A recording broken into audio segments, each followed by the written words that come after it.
আসসালামু আলাইকুম। আশা করি সবাই ভালো আছেন। আমি শামীম মালয়েশিয়া থেকে বলছি। আজ 2025 সাল এবং জুন মাসের 14 তারিখ। তো এটা হচ্ছে একটা পার্ক, ছোট একটা পার্ক। এখানে পড়ন্ত বিকালে খুব সুন্দর একটা ভিউ। তো আপনাদের সাথে শেয়ার করার জন্য চলে আসলাম। একই সাথে কিছু গুরুত্বপূর্ণ বিষয় আপনাদেরকে জানানোর জন্য। বিশেষ করে যারা মালয়েশিয়াতে আছেন তারা সবাই জানেন, মালয়েশিয়াতে বর্তমানে কাজের খুবই সংকট। প্রচুর পরিমাণে মানুষ মালয়েশিয়াতে এখন অবস্থান করতেছে।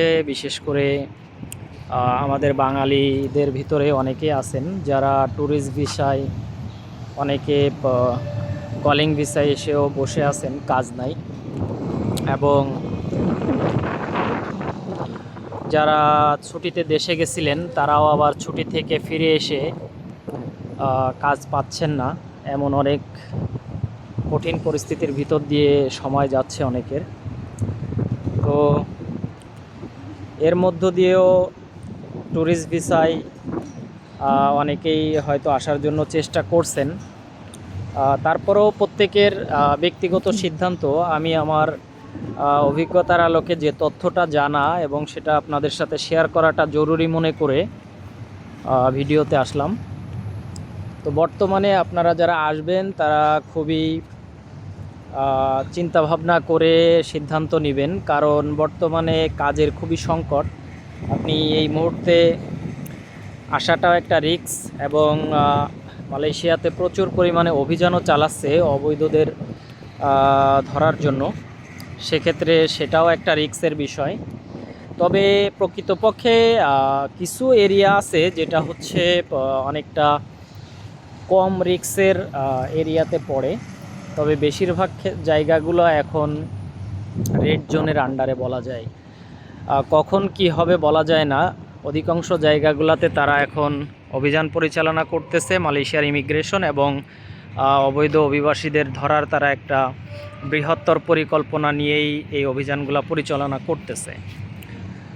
ইতিমধ্যে আমরা আমাদের ফ্রেন্ড সার্কেলের ভিতরে অনেকেই ইনফরমেশন পাইছি যে তারা বা তাদের অনেকের রিলেটিভ কেউ কেউ এই অভিযানে ধরা পড়েছে।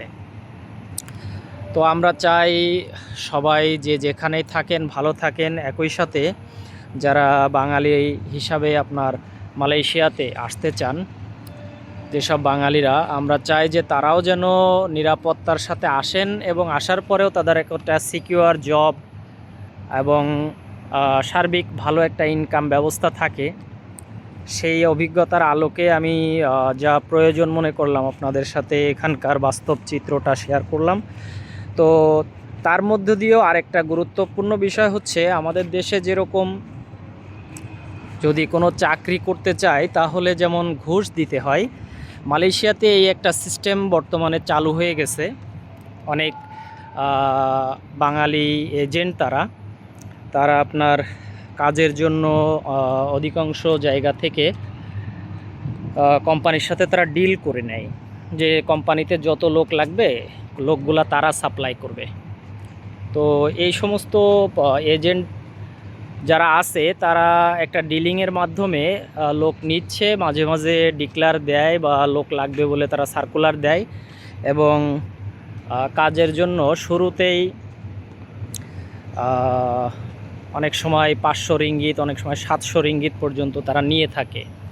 হ্যাঁ, এই টাকাটা আপনার কাজে ঢোকার আগেই আপনার জমা দিতে হবে এবং ভিসা পাসপোর্ট জমা দিতে হবে।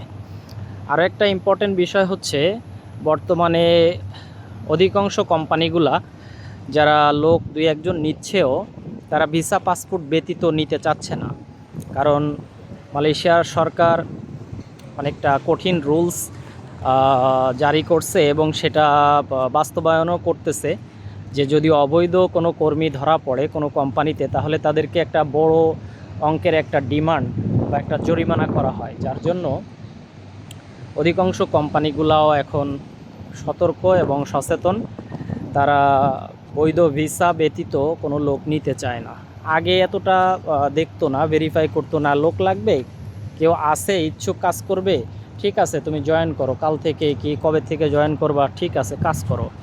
বাট এখন এই বিষয়টা তারা খুবই সচেতন।